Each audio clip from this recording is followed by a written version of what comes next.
시간을 허락해 주심을 감사합니다. 귀한 음식도 감사합니다.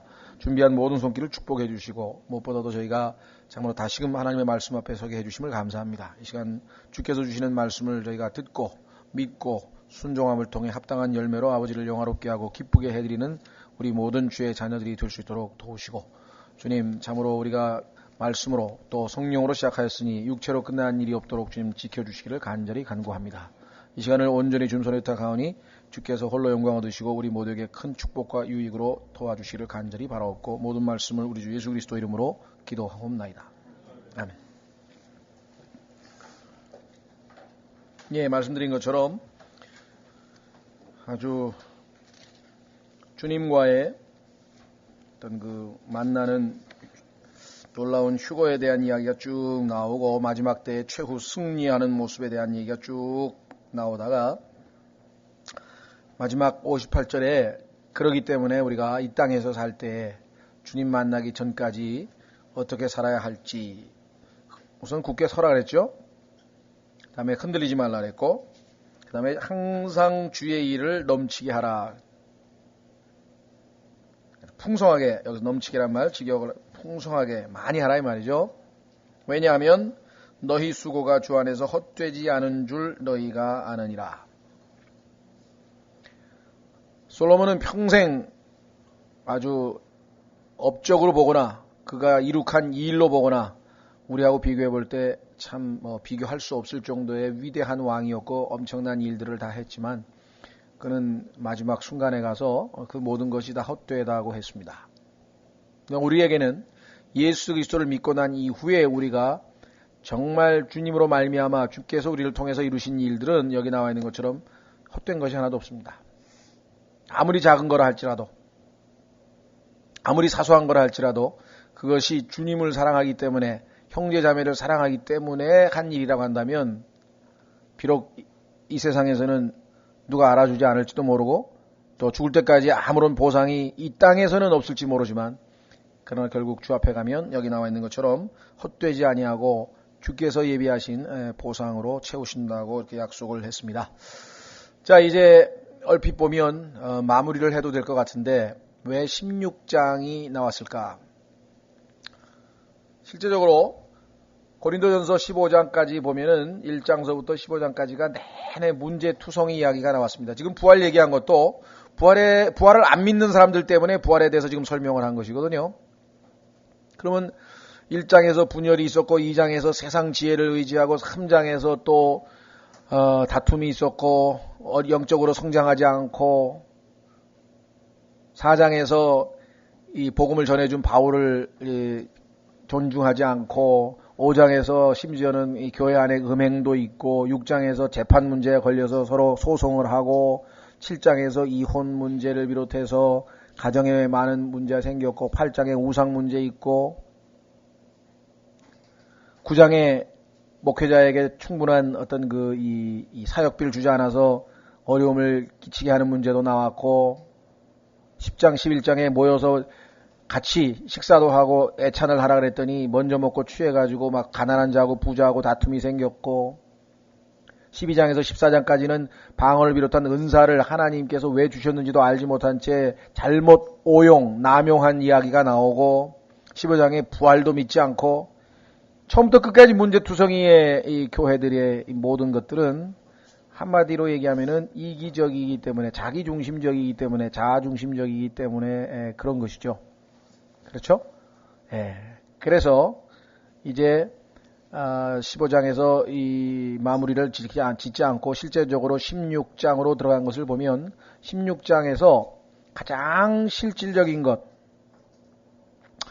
요한일서에 보면은 눈에 보이는 형제를 사랑하지 아니하고 눈에 보이지 아니한 하나님을 어떻게 사랑할 수 있겠느냐. 형제가 지금 어렵고 굶주리고 궁핍을 당하고 있는데 그를 그대로 내버려 둔 채 쳐다도 보지 않는다면 한다면 그게 어떻게 형제를 사랑하는 것이라고 할 수 있겠느냐. 그래서 가장 실제적인 사랑은 주는 것인데, 마음을 줄 수도 있고 사랑을 줄 수도 있고 우리가 뭐 여러 가지 형태로 보이지 않는 것도 얼마든지 줄 수 있죠. 그러나 실제적으로 가장 입증하기 쉬운 것은 구체적인 것을 주는 거죠. 여기 지금 형제들을 위하여, 즉 성도들을 위한 복음에 대한 얘기, 특히 지금 예루살렘의 성도들이 지금 아주 궁핍한 가뭄이 들어서 굉장히 지금 먹고 살기가 힘들게 되어 있었습니다. 그런데 그 예루살렘 교회에서 파송한 선교사들을 통해서 이렇게 지금 구원을 받고 영적인 것으로 많은 축복을 받았으니 너희가 그들에게 물질적인 것으로 주는 것이 당연하지 않겠느냐, 이렇게 얘기를 하면서 그 사랑에 관한 언급, 실질적으로 주는 삶에 대한 얘기, 이것이 지금 16장 1절부터 나와 있습니다. 참으로 하나님은 놀라우신 분입니다. 우리가 생각할 때는 야, 뭐 성경에 무슨 돈 모금하는 방법까지 나오냐, 그거 참 너무 좀 유치한 거 아닌가? 이렇게 생각하는 사람들이 있어요. 그것은 하나님보다 자신이 스스로 더 영적이라고 생각하는 착각이에요. 하나님은 우리 인간들이 헌금을 하든 뭐 운전을 하든 청소를 하든 아니면 뭘 하든 간에 다 godly, 하나님답게 하나님 스타일로 하기를 원하는 거예요. 저도 제가 제일 그리스도인답지 않을 때가 여러 개 있는데 그 중에 하나가 운전할 때예요. 오늘도 제가 성령의 열매 14번 온유를 번역하면서 딱 마치면서 결론이 나는 전혀 온유하지 않았구나.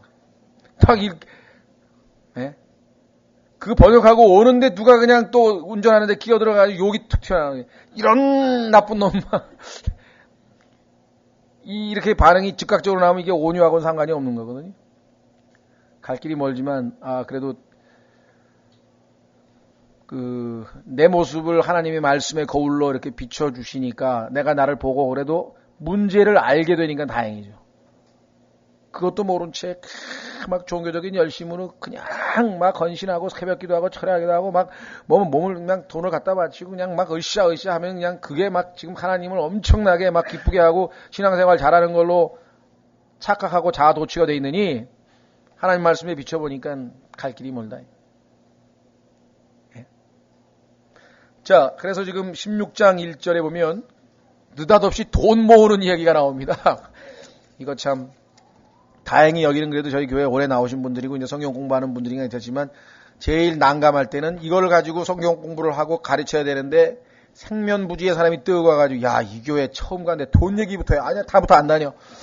이렇게 될까봐 겁나는 거예요. 그 좀 어떨 때는 좀 그렇죠?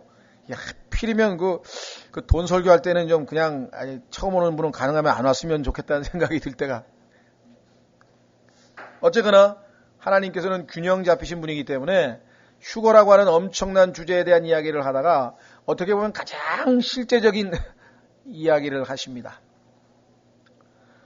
여러분들 혹시 성경에 주는 것이 받는 것보다 더 복되도다 그런 말씀이 성경에 있습니까?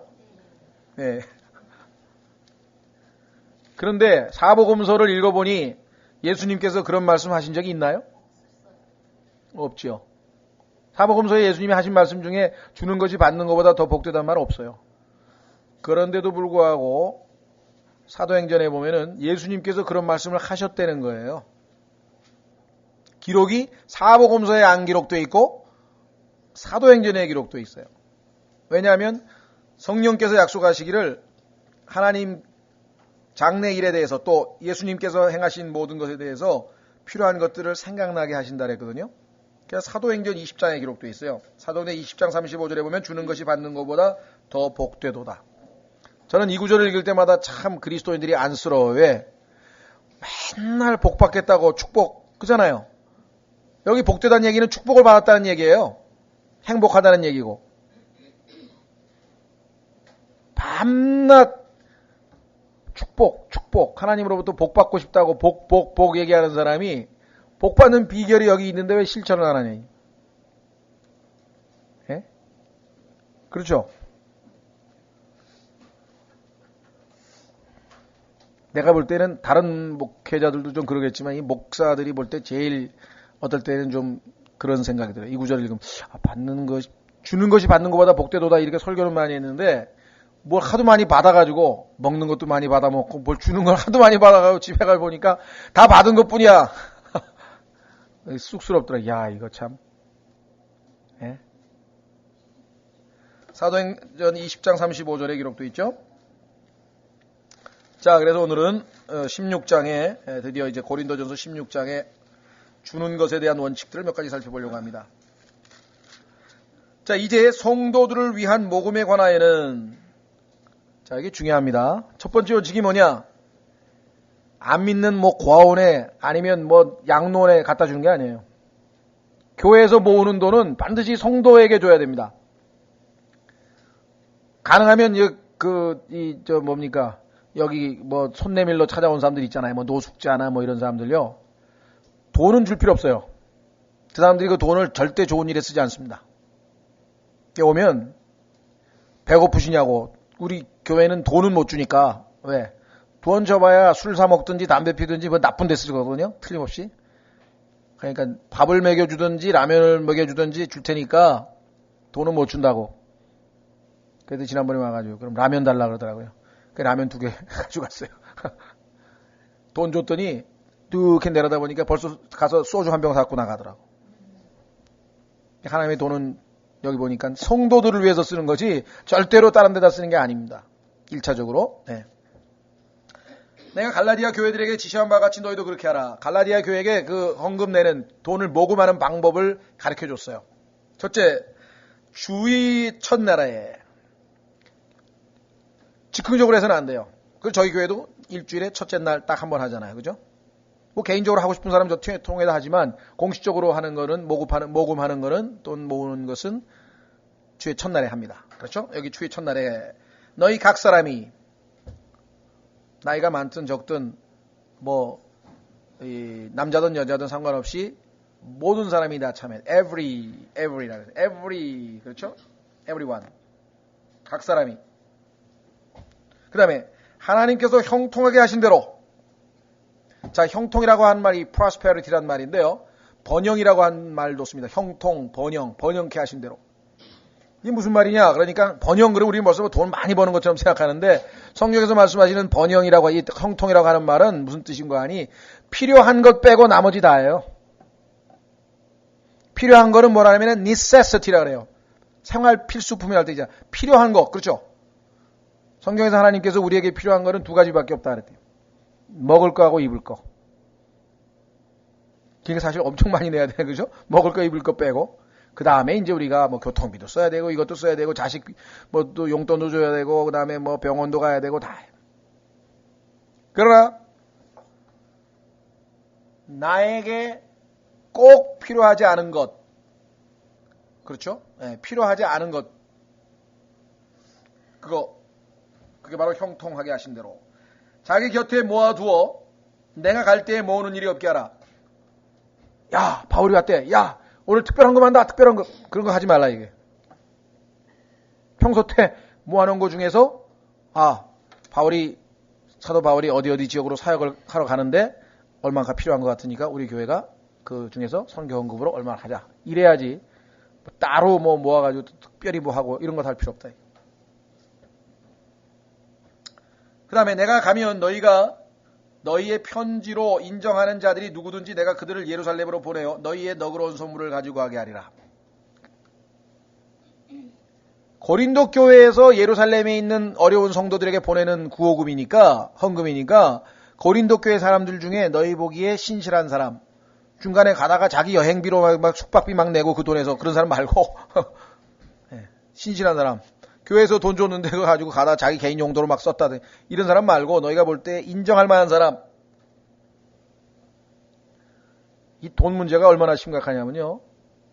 미국에서 헌금을 하는데 옛날에는 예를 들면 뭐 딱 보니까 어디 선교사가 와서 이렇게 설교를 한데 보니 감명을 받았어. 네, 저 선교사한테 헌금을 해야 되겠다. 썼다고.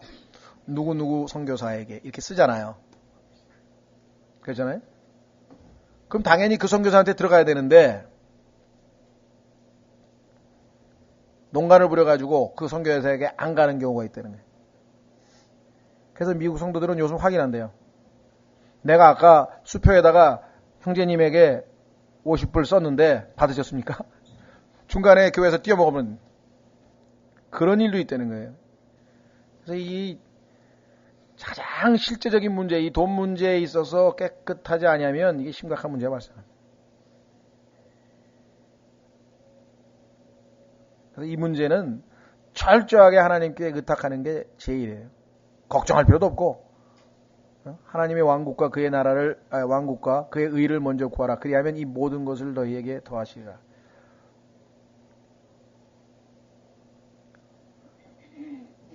그러니까 어떤 분들은 저희는 뭐 그런 거 별로 의식도 잘 못했는데 어떤 분이 그런 간접적으로 얘가 얘기를 들었어요. 예배당 옮길 때 이제 이렇게 옮기잖아요. 지난번에도 이제 그 때도 됐고 또 장소도 옮겨야 될 처지에 있었을 때. 뭐 특별 헌금을 한다든가 무슨 뭐 특별 헌금 하고 싶으면 개인적으로 자기가 하는 거예요. 그걸 뭐 교회에서 이사 이전비 무슨 뭐 특별 헌금 뭐 이렇게 꼭 할 필요는 없다는 거예요. 원하시는 분들은 자기가 하면 되는 거죠. 예, 그래서 뭐 그러면 괜히 부담 줘가지고 여기 하나님 말씀대로 번성해야 되는데 괜히 부담 받아서 억지로 하게 되면 영적으로도 좋지 않고. 예? 그래서 정말 이 교회에서는 이 돈에 관한 한 무슨 뭐 부흥사 시켜가지고 데리고 와가지고 막 자꾸만 뭐 작정 헌금하게 하고 이건 완전히 그건 사기예요. 그건 장사고 그건 하나님의 집을 정말 예수님 말 맞다나 도둑의 소굴로 만드는 거예요. 그런 짓은 부지하게 뭐. 예?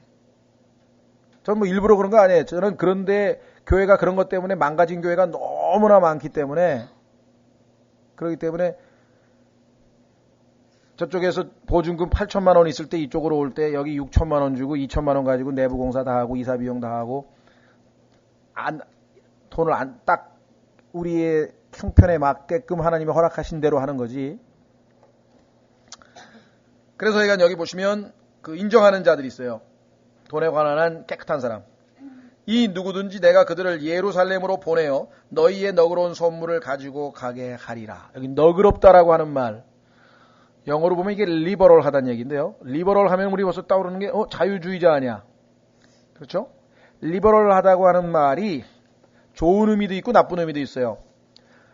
자유주의자 뭔가 어떤 그 한계를 정하지 아니하고 그냥 항상 뛰어넘는 것, 한계를 넘어서는 것. 그게 항상 좋을 수는 없죠. 그렇죠?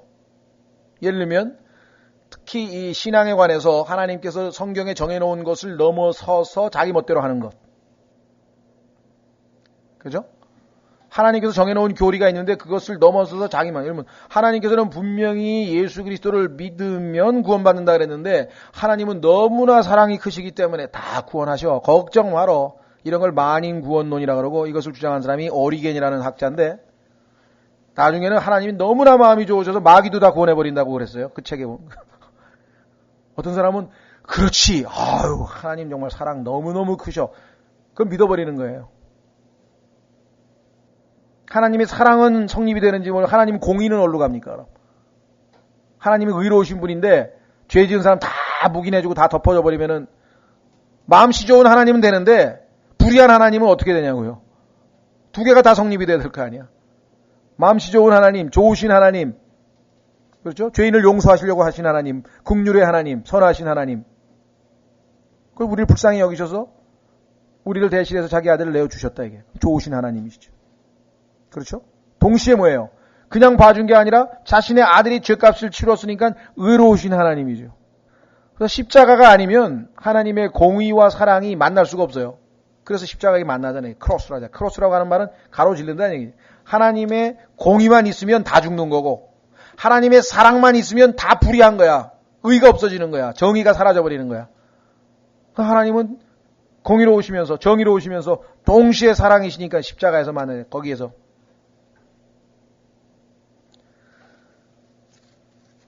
자, 그래서 여기 리버럴이라고 하는 말 다시 설명합니다. 나쁜 의미로도 쓰일 수 있어요. 이와 같이. 그러나 여기서는 좋은 의미로 쓰였어요. 무슨 의미냐? 제한을 두지 않는 거야. 내가 헌금하는데 가만히 있어봐. 얼마 낼까? 내가 필요한 건 말고 한계를 넘어서 다 내버리는 거예요. 하나님 마음 주시면 예를 들면 리버럴하게. 어떨 때는. 그러니까 어떨 때는 내가 필요해서 못 낼 수도 있어요. 그렇잖아요. 내가 벌이가 안 돼. 못 낼 수도 있는 거야. 그렇죠? 내가 한 달에 생활비가 100만 원 들어가는데 90만 원밖에 못 버는 사람 어떻게 내요? 헌금 못 내는 거지. 근데 한 달에 150만 원을 쓰는데 5천만 원 벌었어. 뭐 나는 3천만 원을 내든지 다 내는 거예요. 그걸 계산해가지고 뭐 그렇게 하는 게 하나님이 번성케 하신 대로 그런 원칙 하에 그래서 여기 리버럴이라고 하는 단어 너그러운 선물을 가지고 가게 하리라. 또한 만일 나도 가는 것이 합당하거든 그들이 나와 함께 가리라. 혼자만 가는 게 아니라 필요할 경우에 자기도 함께 동행하겠다. 자, 우선 기본적인 원칙을 봤으니까 성경에서 헌금의 대상 또는 모금의 대상은 누군가 아까 말씀드린 것처럼 여기 성도라 그랬죠? 성도를 위한 모금이라 했어요. 확인해 보겠습니다. 로마서 15장. 우선 사도행전부터 보요. 사도행전 11장. 사도행전 11장.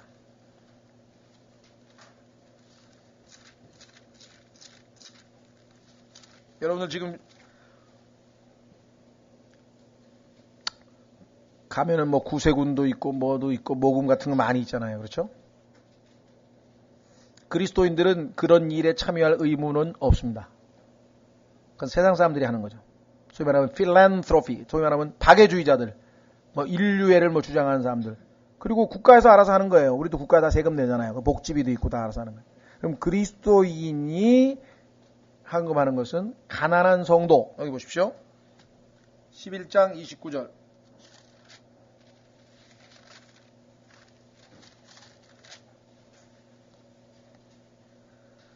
이에 제자들이 저마다 자기 능력대로 여기 나와 있네요.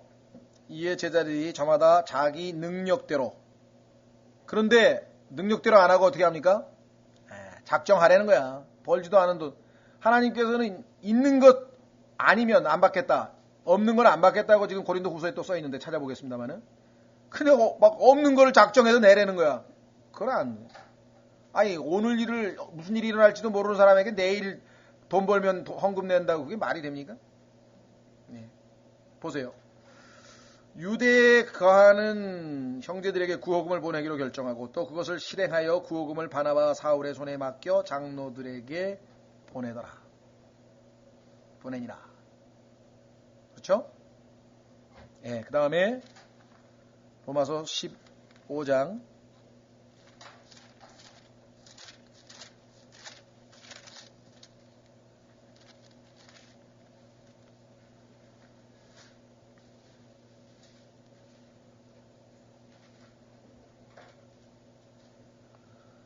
예, 여기 보시면은요. 25절. 선교를 하다가 예루살렘의 성도들을 섬기기 위해서 예루살렘으로 돌아가는데요. 그러나 지금은 내가 성도들을 섬기기 위해 예루살렘으로 가노니 이는 마케도니아와 아가야 사람들이 예루살렘에 있는 가난한 성도들을 위해 얼마를 기부함으로 기뻐하였기 때문이라. 참으로 그 일로 인해 그들이 기뻐하였느니라. 또한 그들은 저들에게 빚진 자들이니 만일 이방인들이 저들의 영적인 것들에 참여하였거든 육신의 것들로 저들을 섬기는 것도 그들의 의무이니라. 그렇죠? 그러므로 내가 이 일을 행하고 이 열매를 봉인하여 그들에게 준 뒤에 구호금이 열매라고 나와 있습니다. 열매. 자, 그 다음에 두 번째는 하나님의 사역을 위해서 쓰이는 겁니다. 모금을 하는 것, 헌금하는 이유 중에 두 번째 이유는 고린도 후서 9장.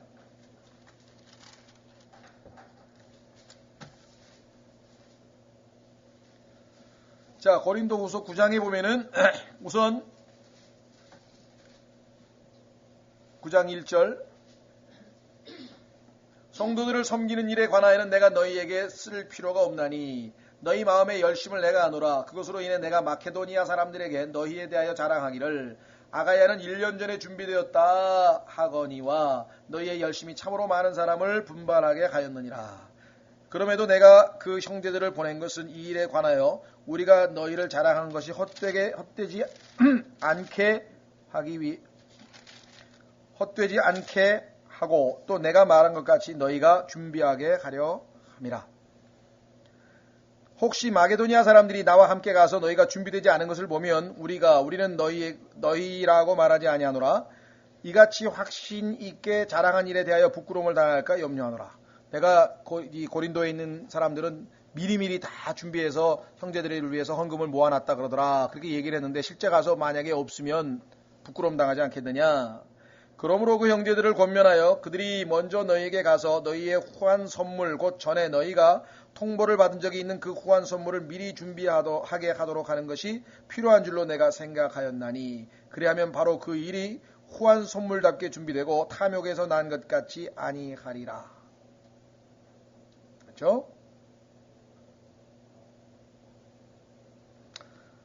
6절 다만 내가 말하는 바는 이것이니 곧 인색하게 뿌리는 자는 또한 인색하게 거둘 것이요 후하게 뿌리는 자는 또한 후하게 거두리라는 것이라.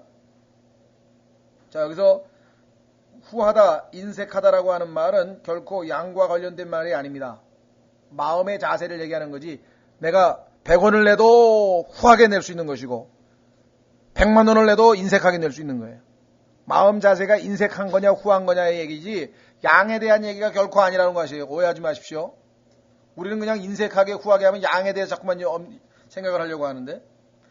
7절 저마다 자기 마음속에 정한 대로 낼 것이요 마지못해 하거나 억지로 하지 말지니 하나님은 즐거이 내는 자를 사랑하시느니라. Cheerful giver. 오늘 어떠십니까?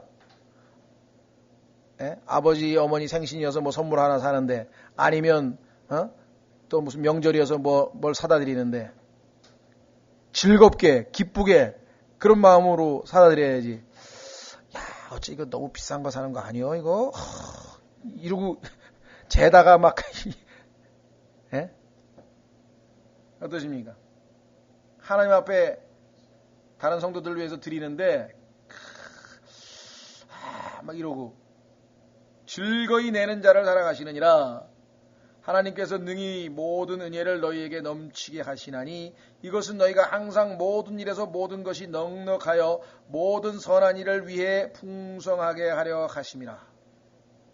자, 여기 참 놀랍네요. 하나님께서 모든 일에 은혜를 베푸시는 그 대상자가 누구냐면 즐거운 마음으로 하나님께 내는 자에게는 하나님께서 모든 은혜를 베푸신다. 이렇게 되어 있어요.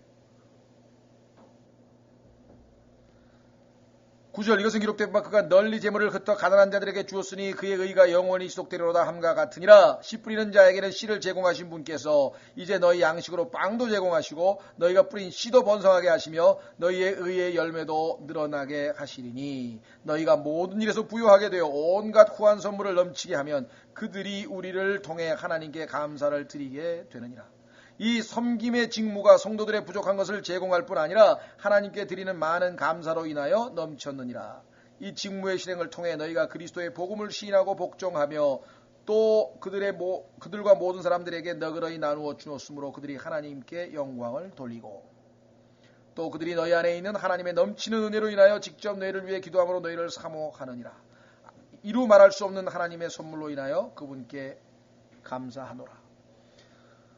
형제 자매들 간에 뭐가 됐든 간에 그것이 하나님을 사랑하고 형제를 사랑하는 마음으로 진실된 마음으로 주었다고 한다면 그것이야말로 하나님께 크게 영광을 돌리고 감사를 돌리는 일이라 이렇게 얘기했습니다. 이보다 더 아름다운 일이 없다는 것이죠. 예. 자, 그 다음에 구체적으로 이제 이 가난한 성도들을 위한 사역뿐만 아니라 아까 얘기한 것처럼 실제로 이제 사역자들에게도 이와 같은 헌금을 하게 됩니다. 두 가지라 그랬죠. 자, 확인하겠습니다. 빌립보서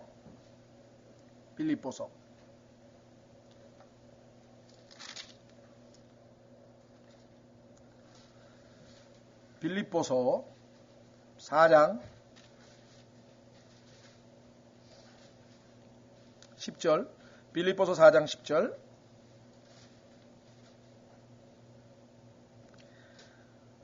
그러나 내가 주를 크게 기뻐한 것은 너희가 나를 돌보려 하는 것이 이제 마침내 다시 활기를 띠었기 때문이니 너희가 또한 그것을 위하여 마음은 간절하였으나 기회가 없었느니라.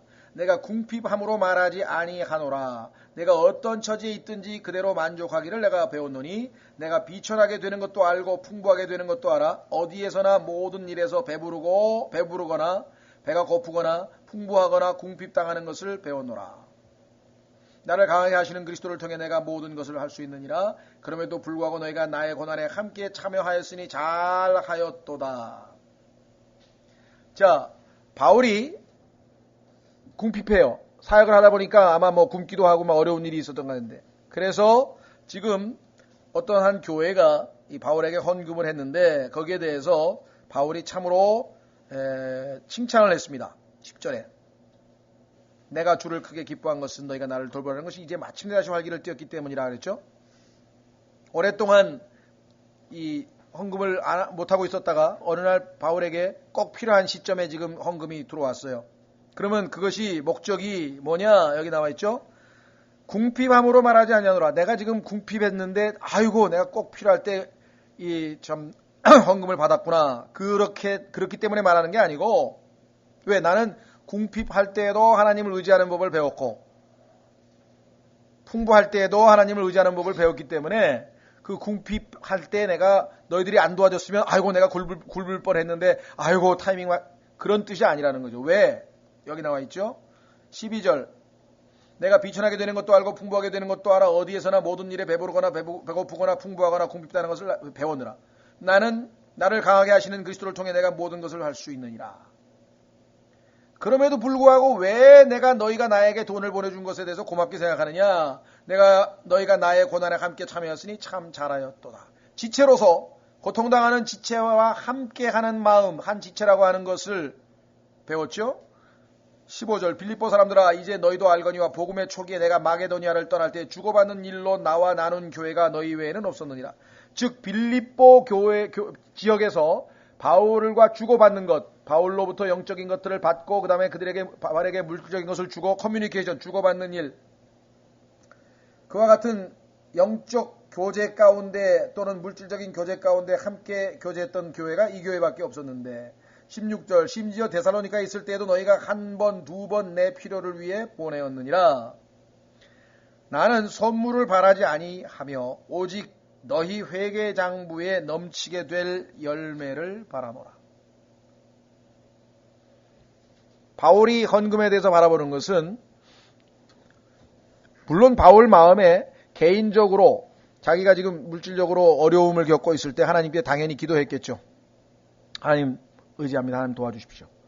그런데 하나님께서 이 교회를 통해서 공급을 해줬으니까 하나님의 기도 응답한 것에 대해서 하나님께 당연히 감사하겠죠. 그렇죠?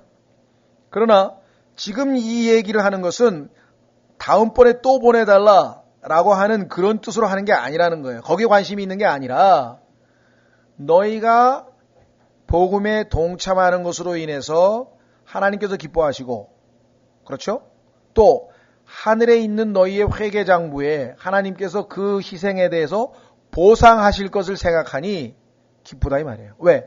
하늘에 가서 하나님께서 그 성도들이 자신의 것을 희생해서 하나님께 바쳤는데 하나님께서 그걸 통해서 바울에게 헌금을 보내고 이와 같은 일들을 통해서 하나님의 뜻이 이루어진 것에 대해서 다 함께 기뻐하고 상을 받을 터이니 그때 함께 누릴 기쁨과 그 함께 누리게 될 그 영광을 생각하니 그것 때문에 내가 기쁜 거지 이 땅에서 궁핍했는데 필요를 채움받았기 때문에 그런 것은 아니다. 18절 오직 내게는 모든 것이 있고 또 풍부하니라. 에바브로디도 편에 너희가 보낸 것들을 받았으므로 내가 풍족하니 이것은 달콤한 냄새의 향기요. 자, 초점이 자기에게 있질 않아요. 헌금을 냈는데 그 헌금으로 인해서 향내를 맡으시고 마치 구약시대에 재물을 잡아서 그 고기를 번제단에다 태우면 그 고기 굽는 냄새가 하나님께 향긋한 냄새로 올라가서 하나님을 흐뭇하게 해드리듯이 지금 이 헌금 내는 이것이 하나님께서 향기를 맡으시는 그 향기이기 때문에 여기 나와있죠. 달콤한 냄새의 향기요 받으실 만한 희생물이며 하나님을 매우 기쁘게 하는 것이라. 그걸로 인해서 하나님이 기뻐하셨기 때문에 내가 너희에게 잘했다고 기뻐하고 칭찬하고 내가 기뻐하는 거지 내가 이렇게 칭찬해주고 잘했다 그러면 다음번에 또 하겠지? 그거 하고 아니라는 거예요. 바울의 내적 동기가. 예? 제가 요번에 갔던 그 교회에 대해서 참 감명받은 것이 참 많은데요. 그 중에 하나는요. 여러 가지 중에서 그 중에 하나는 이 교회는 저희도 요번에 그렇게 하려고 합니다만은 신학교를 하는데 일단 돈을 아무것도 안 받습니다. 오히려 교재를 무료로 다 줘요. 돈 안 받아요.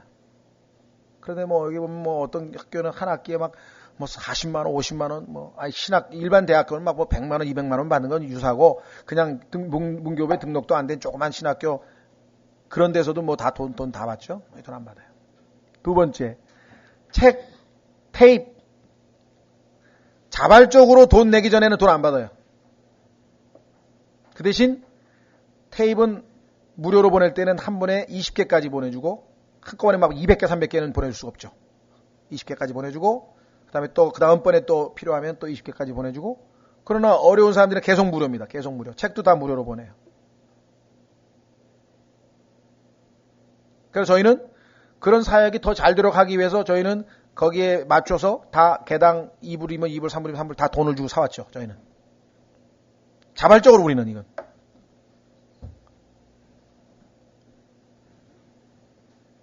(150명) 뭐 우리보다 좀 더 한 200명 정도 되는 교회인데 그 교회가 세계 140개 국가에 월 8만 개의 테이프를 무료로 보냅니다. 아프리카를 비롯해서. 그 교회가 그걸 다 감당해요. 물론 외부에서 이제 감동받은 사람이 이제 뭐 보내는 경우도 있죠. 얘기를 들어보니까 내일 테이프를 무료로 아프리카로 예를 보내야 되는데 우편료가 2,000불인데 돈이 없는 거예요. 그래서 하나님께 기도하면서 근데 어떤 분이 그날 밤에 전화가 와서 해외에다가 테이프 무료 보내고 그러면 우편료도 상당할 텐데 좀 필요한 데 쓰시라고. 그 2,000불을 입금을 시킬 테니까 받으시라고. 20년 동안 사역이 전부 그렇게 기도 응답으로 이루어진 교회예요. 그러니까 살아있는 교회. 그 다음에 매일 30분씩 월요일부터 금요일까지 30분씩 방송 설교를 합니다. 일주일에 한 번이 아니라 매일. 그것도 다 여기서 성도들이 해가지고. 그래서 창세기 계시록 그냥 강해를 전부 강해 설교로 해요. 그러니 얼마나 많은 사람에게 유익을 끼치겠어요? 그런데 보통 그런 이 설교라든가 무슨 뭐 이런 그 방송이라든가 하면요. 끝부분에 가면은 뭐 헌금하실 분은 다음 구자로 입금하세요. 그러면서 맨날 절대로 안 해요, 그러면. 자기가 알아가지고 어떻게 찾아내가지고 보내면 모를까? 절대로 뭐 구자번호 가르쳐주고 그런 거 없어요. 이게 하나님을 의지해서 하는 사역이에요. 그런데 20년 동안, 미국. 제가 요번에 미국에 다녀온 교회.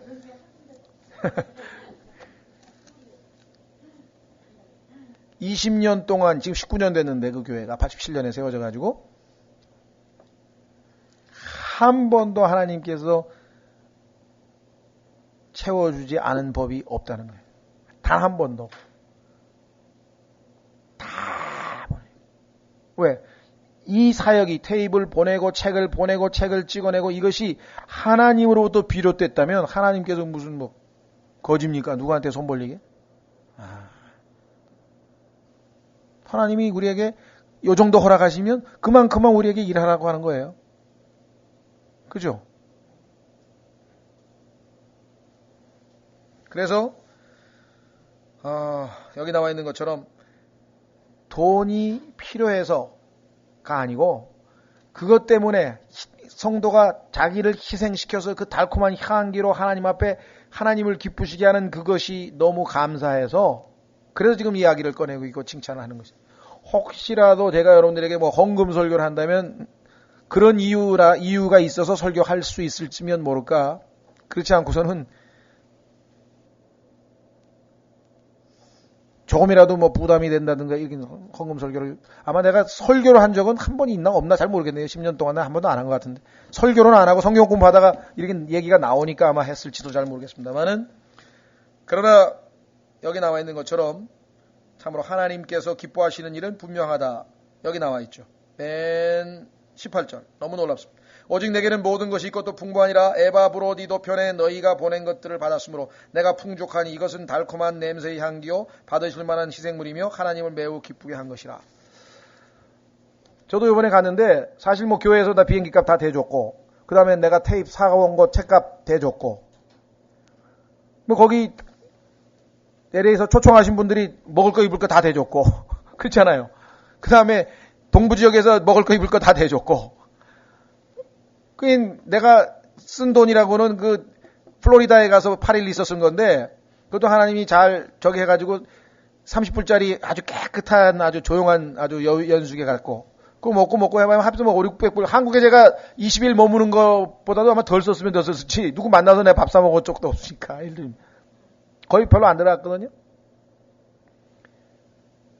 그러니까 뭐 많은 분들이 여기저기서 헌금들 많이 주셨어요. 그리고 뭐 막 심지어 어떤 분들은 뭐 목사가 뭔 돈이 있습니까? 자식들한테 가족들에게 빈손으로 가지 말고 꼭 선물 사가시라고 막 용도까지 정해가지고 이거는 딴 데 쓰지 마시고 그런 데 쓰시라고 막 그렇게 이렇게 주신 분도 있고. 그게 사실은 나중에 보니까 꽤 쌓였어요. 이거 어떻게 해야 되나 그런데 나중에 하나님께서 꼭 필요한 경우를 만들어 주시더라고요. 제가 헌금을 할 수가 있어요. 내가 그러니까 그 주고 싶은 그 타이밍에 돈이 딱 하나님께서 만들어 주신 그런 경험이 있어요. 어쨌거나 이 헌금이라고 하는 것은 성경에 보니까 은혜예요, 은혜. 한번 확인해 보겠습니다. 고린도후서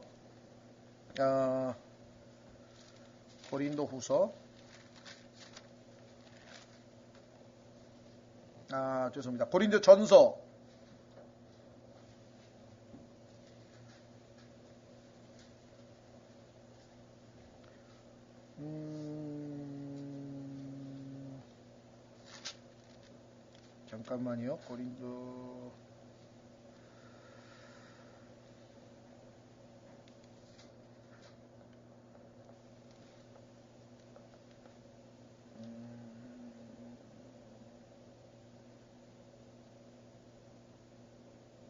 15절. 고린도후서 1장 15절.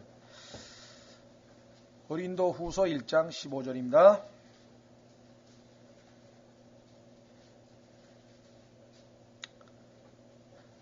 이러한 확신 속에서 너희가 두 번째 은택을 얻게 하기 위하여 내가 먼저 너희에게 이르렀다가 여기 두 번째 은택이라고 한 second benefit이란 말이 나오는데요.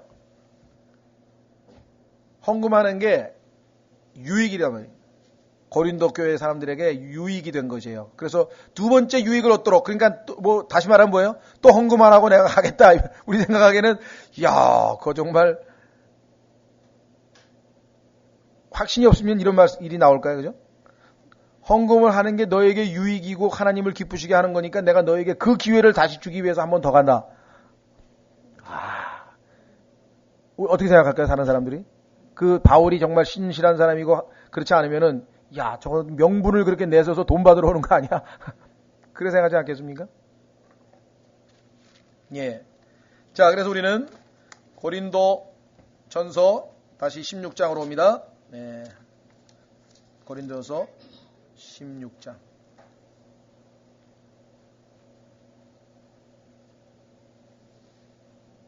찾으셨죠? 자, 정리를 합니다. 이제 성도들을 위한 복음에 관하여는 내가 갈라디아의 교회들에게 지시한 바와 같이 너희도 그렇게 하라. 주의 첫날에 너희 각 사람이 하나님께서 형통하게 하신 대로 자기 곁에 모아두어 내가 갈 때 모으는 일 없게 하라. 내가 가면 너희가 너희의 편지로 인정하는 자들이 누구든지 내가 그들을 예루살렘으로 보내어 너희의 너그러운 선물을 가지고 가게 하리라. 또한 만일 나도 가는 것이 합당하거든 그들이 나와 함께 가리라. 사실 보면요, 사도 바울이 이와 같이 여러 지역 교회들로부터 모금을 받아서 예루살렘에 있는 가난한 교회 성도들 위해서 그 심부름을 돈을 가지고 전달해주는 그런 역할이 성경의 사도행전에도 보면 나와요. 바울이 복음 전하기도 바빠 죽겠는데 그런 일을 할까 그러는데 이게 얼마만큼 소중한 일인가를 성경에서 말씀해 주는 겁니다. 이거 굉장히 중요한 일이거든요. 저희 교회도 보면은 사실은 그 구제 헌금에 관한 한 거의 공개를 안 했습니다. 그러나 그간 많은 분들이 그 돈을 관리하시는 우리 홍영재님하고 저에게 오늘 이렇게 보면은 누구에게 아무도 없죠. 누군지 안 나오죠. 누구 형제님에게 드립니다. 누구 자매님에게 드립니다. 본인이 봤을 때 필요하고 어렵다고 생각하는 사람들에게는 그런 그 식의 이 구제 헌금이 굉장히 꽤 많이 들어왔어요. 참 하나님께 계속해서 이렇게 관심을 가지고 지켜보고 있고 상황을 파악하고 있다가 필요하면은 이렇게 나눠주는구나. 또 어떤 분은 교회에 온 지 얼마 안 된 분 중에 어떤 분은 자기가 갑자기 어떻게 해서 하여간 돈이 좀 생겼는데 마음에 이 교회에 보니까 기도할 때 수요일 날도 보고 그러면은 이 경제적으로 어려운 사람들이 꽤 있는 것 같은데 누가 누군지 자기는 모르겠다. 온 지가 얼마 안 돼서. 그러니까 제일 잘하는 분이 사역하는 김영재가 아니겠냐. 그래서 그냥 기도하시고 판단해서 필요한 사람들에게 그냥 적당히 나눠주시면 좋겠다고. 그래서 제가 받아서 저도 기도하고 필요한 대로 내가 봤을 때 내가 아는 범위 내에서 해야지. 그걸 공개할 수는 없으니까. 그렇게 해서 나눠드리고 한 적이 자주 있습니다만은. 자, 그래서요. 4절. 또한 만일 나도 가는 것이 합당하거든 그들이 나와 함께 가리라. 이제 내가 마게도니아를 지나가므로 마게도니아를 지나갈 때 너희에게 나아가 너희와 함께 머물며 참으로 겨울을 날 것 같기도 하니 이것은 어디든지 내가 가는 곳으로 너희가 나를 보내주게 하려 함이라. 사실 6절에 보면은요. 선교하러 가는데 너희가 나를 보내주게 하람이라. 그게 무슨 말일까요? 이 헌금과 관련된 거예요. 그렇죠? 내가 지금 너희에게 가서 다른 데로 가야 되는데 너희가 나를 보내준다는 얘기가 뭐예요? 너희가 나를 필요를 채워서 내가 사역비를 받아서 가게 됐으면 좋겠다. 그 얘기지. 이제는 내가 지나가는 길에 너희를 보려 하지 아니하며 지금 당장은 내가 가려고 생각이 없다. 왜? 지금은 지나가면 시간이 없어서 잠깐 얼굴밖에 못 봐요. 어떻게 하면 좋아요? 더 머물면서 교제도 하고 그러고 싶다는 거죠. 그렇죠? 요번에도 참 저도 더 이렇게 며칠씩 더 있었으면 하시는 분들이 많은데 저도 짧은 시간이어서 아쉽기는 한데 뭐 여정이 또 여의치가 않기 때문에 어떻게든지 하루라도 더 있다 가게 하려고 더 같이 있으려고. 바울도 마찬가지 심정이. 그리스도인이기 때문에. 그렇죠? 오직 주께서 허락하시면 얼마 동안 너희와 함께 머물 것을 확신하노라. 그러니까 이번에 가면은 그냥 지나쳐서 잠깐 얼굴 보고 가는 것보다는 차라리 내가 시간을 내서 나중에 함께 머물며 있는 게 더 좋을 것 같다. 그러나 내가 오순절까지 에베소에 머물고자 함은. 자, 오늘 우리 9절까지 하고 다음 시간에 10절서부터 해서 다음 주에 아마 고린도전서를 마무리 지을 것 같은데요. 자, 아주 중요한 구절이 하나 나와 있네요. 8절 내가 오순절까지 에베소에 머물고자 함은 두 가지가 나와 있는데요. 9절에 나와 있습니다. 크고 효력 있는 문이 내게 열리고. 여러분들 아마 이 에베소라고 하는 곳에서 바울이 세운 그 일종의 바울이 세운 성경학교가 하나 있었죠. 그래서 그것을 보통 두란노 서원이라 이렇게 보통 얘기를 했는데 사실 두란노라고 하는 것은 그리스 철학자의 이름입니다. 그런데 우리로 치면 뭐 길가에 가면 뭐 있잖아요. 뭐 정철어학원 뭐 이런데. 근데 그런 장소를 빌려가지고 거기서 하나님 말씀을 가르쳤어요. 그러다 보니까 두란노 서원이 마치 이제 바울이 세운 무슨 뭐 이 성경 아카데미나 무슨 그런 것처럼 오해하시는 분이 계신데 그거는 아니고 두란노라고 하는 말은 그리스 철학자 이름이에요. 그런데 그 두란노 서원이라고 해서 그 장소를 바울이 임대를 해서 빌려서 거기서 성경을 가르쳤기 때문에 두란노 서원이 이제 마치 바울이 세운 그런 성경학교처럼 됐죠. 뭐 그래서 그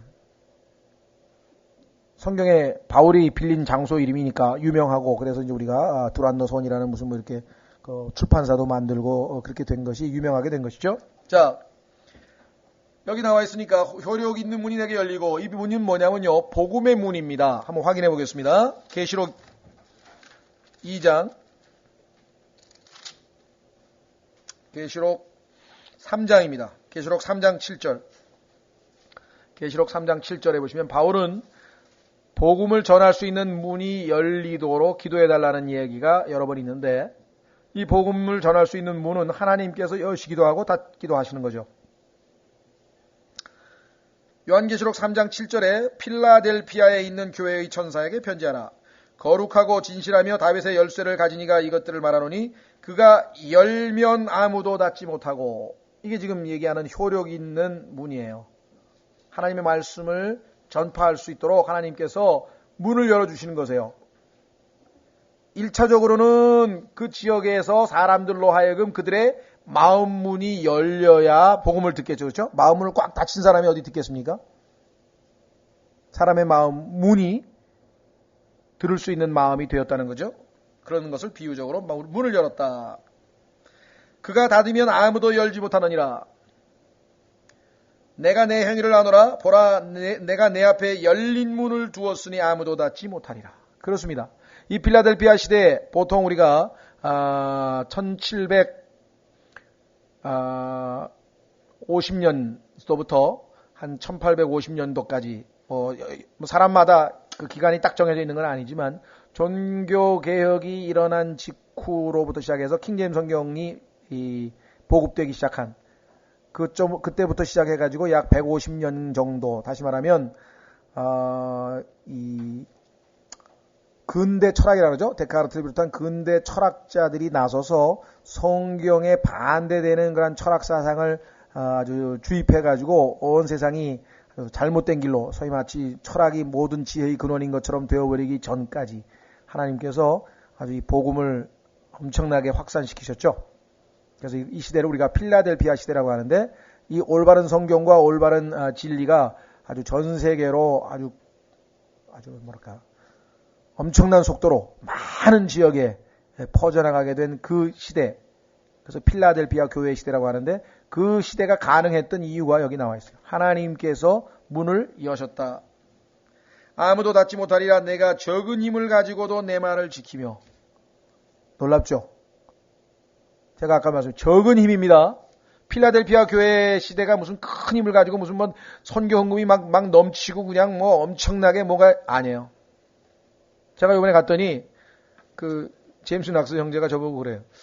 놀라지 않았냐 그래요. 그래서 왜 놀라냐 그랬더니 자기 교회 찾아온 사람 대부분 와서 실망을 한대요. 왜 그러냐니까 그냥 뭐 엄청 큰 교회인 줄 알았는데 와보니까 한번 조그만 200명 되는 교회야. 예? 야, 아니 어떻게 된 게 매일 30분씩 방송을 하죠? 그 다음에 책, 테이프, 소위 말하면 뭐 유명세 이런 걸로 봤을 때 야 이거 엄청 큰 교회인가 보다 하고 왔는데, 시골에 인구 3만이 되는 시골, 그 플로리다 주에 가면은 유명한 큰 도시들이 많아요. 그 뭐 올랜도 같은 경우는 뭐 상당히 큰 도시고요. 그 다음에 이제 좀 세계적으로 유명한 그 데이토나 비치라 해가지고 뭐 자동차 있잖아요. 뭐 이게 뭐 카 레이싱 하는 그런 거인데 거기도 좀 유명. 근데 그 사이에 3만밖에 안 되는 딜랜드라고 하는 조그만 소도시인데 시골에 한적한 촌, 사람도 거의 안 다녀요.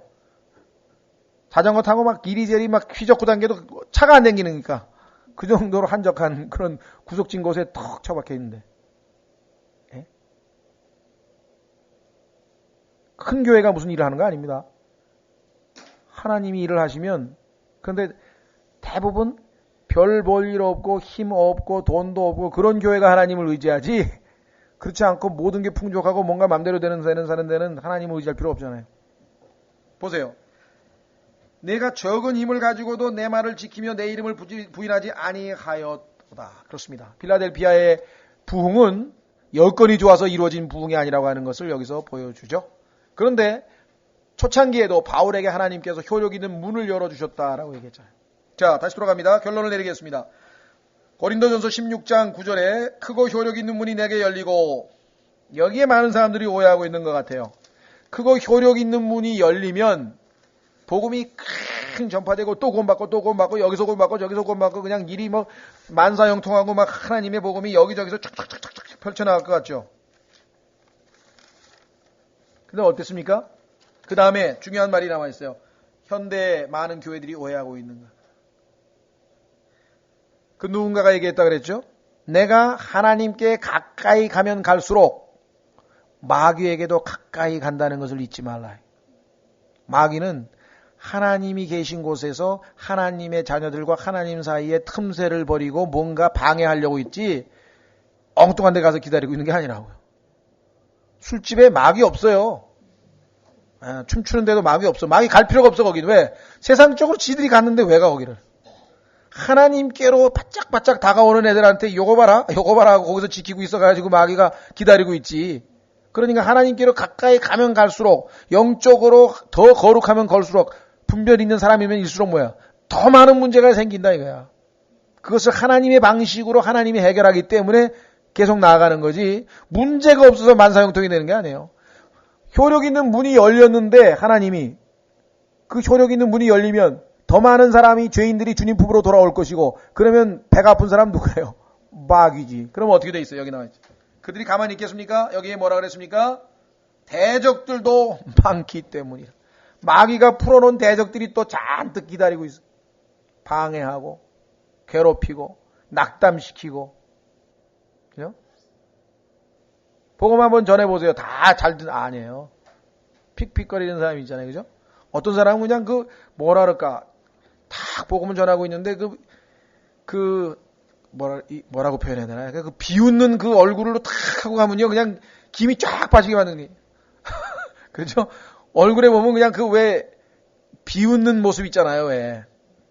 이 쪼다 같은 애들이 뭔 복음만 이따위 걸 왜 전하냐는 둥 하면서 그냥 막 그냥 눈 이상하게 쳐다보고 막 차라리 욕을 하고 침 뱉으면 좀 나은데 그런 식으로 하면 그냥 맥이 쫙 빠지는 거야. 그렇지 않습니까? 심지어는 그리스도인들 중에서 그런 사람이 있대. 그 미친 짓이지. 거기서 외친다고 누가 들어요? 예? 성경에는 그 방법이 아무것도 아닌 것 같아도 그 방법을 통해서 하나님께서 믿는 자에게 구원을 주시기를 기뻐하시기 때문에 세상 사람들이 보기에는 어리석은 짓이라 그랬대. 길거리에서 예수 그리스도 믿으라고 지옥에 간다고 막 우리처럼 일주일에 한 번 그런 세상 사람들이 보기에는 어리석은 짓이라 그랬는데 하나님 보시기에는 그게 아니에요. 그 방법으로 2000년 동안 얼마나 많은 사람들이 구원받는 얘기예요. 바울이 한 게 전부 그거예요. 시장 가가지고 길에서 여기 그리스 철학자들이요. 이 지혜를 사랑하는 자들이요. 들어보라 하고 예? 제가 어젠가 그저께 저기 원자력병원에 문상을 갔다 오면서 지하철에서 한 젊은 청년이 정말 잘하더라고요. 차마 거기서는 그 얘기 못했을 것 같아요. 이제 지옥에 대해서 죄에 대해서 조금 더 강조했으면 좋겠다 싶었는데 지금 현재 사회에서 일어나는 병리 현상을 쫙 얘기하더니 이 모든 원인이 죄입니다. 예수 그리스도를 믿으십시오. 행복하십시오 하면서 막 전도를 하는데 제가 쫙 들어봤어요. 이쪽으로 오면 말 좀 걸라 그랬는데 저쪽으로 가더라고. 다음 칸으로. 감사하기도 하고 얼마나 조리 있게 하는지. 그러나 아마 상당수의 사람들이 예수 그리스도를 믿어야만 행복해진다고? 그건 무슨 말이지? 아마 뭔가 계기가 된 사람이 꽤 많았을 거예요. 왜냐하면 그때가 한 10시 반쯤 돼가지고 사람들이 다 앉아있고 별로 없었거든요. 그러니까 또렷하게 다 들을 수 있었어요. 한 칸 전체에서 다. 한 27, 8밖에 안 된 청년인 것 같은데 배낭 딱 메고 하는데 참 잘하더라고요. 하여간 좀 빗나갔습니다만은 효력 있는 문이 열렸다고 해서 만사형통되는 게 아니라는 것, 대적들이 많이 있다는 것, 이걸 잊어버리면 안 됩니다. 이걸 꼭 잊지 마시고요. 다음 시간에 10절서부터 해서 우리 고린도전서를 다음 주에 마무리 짓도록 하겠습니다. 아주 중요한 결론이 여기 나와 있습니다. 1장서부터 15장까지의 모든 문제점들을 해결할 수 있는 구체적인 방법 중에 좋은 핵심적인 이야기가 나와 있습니다. 여기까지 하겠습니다.